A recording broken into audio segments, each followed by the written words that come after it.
akan belajar mengenai hormon sistem reproduksi. Langsung saja kita akan membahas satu persatu macam-macam hormon di sistem reproduksi.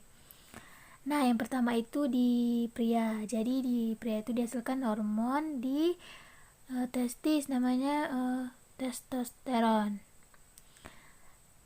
Jadi sedangkan pada wanita itu ada dua yang dominan, yaitu yang pertama disebut estrogen dan yang kedua disebut dengan progesteron. Nah, sekarang pertanyaannya begini, kalau pria punya testosteron banyak, mungkinkah pria itu menghasilkan estrogen? Mungkin. Kalau si pria menghasilkan si progesteron, mungkin nggak wanita menghasilkan testosteron? Jawabannya mungkin. Maka mayoritas pada pria itu akan menghasilkan banyak testosteron dibandingkan yang estrogen dan progesteron ini ya. Nah, sekarang ada dua hormon lainnya yang akan kita bahas, dan dua-duanya itu dimiliki dalam jumlah berimbang pada pria dan wanita. Jadi yang pertama itu LH dan FSH. Singkatannya nanti yang saya akan beritahu. Sekarang kita lihat dari tempat di mana dihasilkan hormon ini. Testosteron itu dihasilkan di mana pria itu di testis, dan progesteron dihasilkan di gonadotropin, berarti di ovarium ya. Nah, sekarang permasalahannya LH dan FSH dihasilkan di mana? Jadi saya kasih tahu kuncinya. Saya akan gambar ini tengahnya agak kelengkungan, ada modulannya di belakang dan ada lipatan-lipatan. Nah, dari organ yang besar ini adalah otak. Nah, apakah ya LH dan FSH dihasilkan di otak? Hampir jawabannya betul. Tapi sebenarnya itu dihasilkan di kelenjar, letaknya di bawah otak. Nama kelenjar itu adalah pituitari. Pituitari kita sudah belajar di sistem hormon bahwa ini adalah kelenjar yang penting karena di kelenjar ini banyak hormon dihasilkan. Jika manusia pituitarinya itu diambil dan dipastikan ini bisa mati. Saya bisa jamin karena jika ada yang mengambil pituitari orang tersebut, ia akan mati. Hampir semua hormon yang dibutuhkan oleh tubuh itu dihasilkan di sini. Jadi itu ada master di pituitari ini, ada master gland. Master itu artinya yang paling atas, dan gland adalah kelenjar yang paling atas yang paling banyak menghasilkan hormon.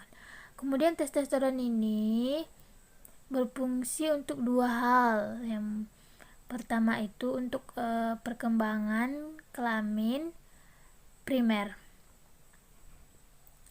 Nah, perkembangan kelamin primer ini artinya apa sih? Jadi kalau ada primer pasti ada yang sekunder.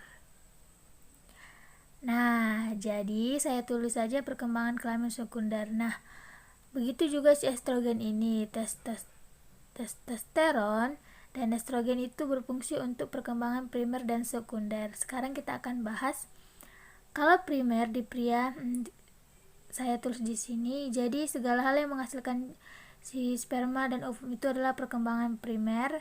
Kenapa primer? Karena yang paling penting dalam sistem reproduksi yang dua ini akan bersatu menjadi sebuah zigot nantinya. Jadi ini ada sel telur. Nah, di sini sperma datang berjuta-juta, kan ini semua menyerbu, tetapi hanya satu sperma yang bisa masuk. Nah, saat sperma masuk, dia akan berubah menjadi sebuah zigot yang memiliki banyak inti. Nah, zigot ini nantinya akan berubah jadi bola-bola sel, dan bola-bola sel ini akan menjadi banyak dan berubah menjadi janin. Tapi intinya sperma dan ovum ini yang paling penting. Berikutnya adalah perkembangan sekunder. Jika primer penting, berarti sekunder tidak terlalu penting, kan? Tapi asal kata tidak penting ini tidak berlaku di biologi.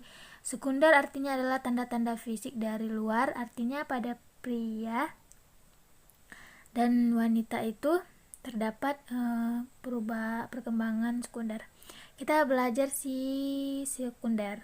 Pada pria, tanda-tanda sekunder itu adalah biasanya suara menjadi berat, kemudian selain itu dada menjadi bidang, kemudian pada wanita itu kebalikannya kan, suara menjadi nyaring, kemudian dadanya itu bukan bidang, tumbuh kelenjar, karena kita mamalia, kita wanita, ciri-ciri punya kelenjar mamalia untuk menyusui pada wanita.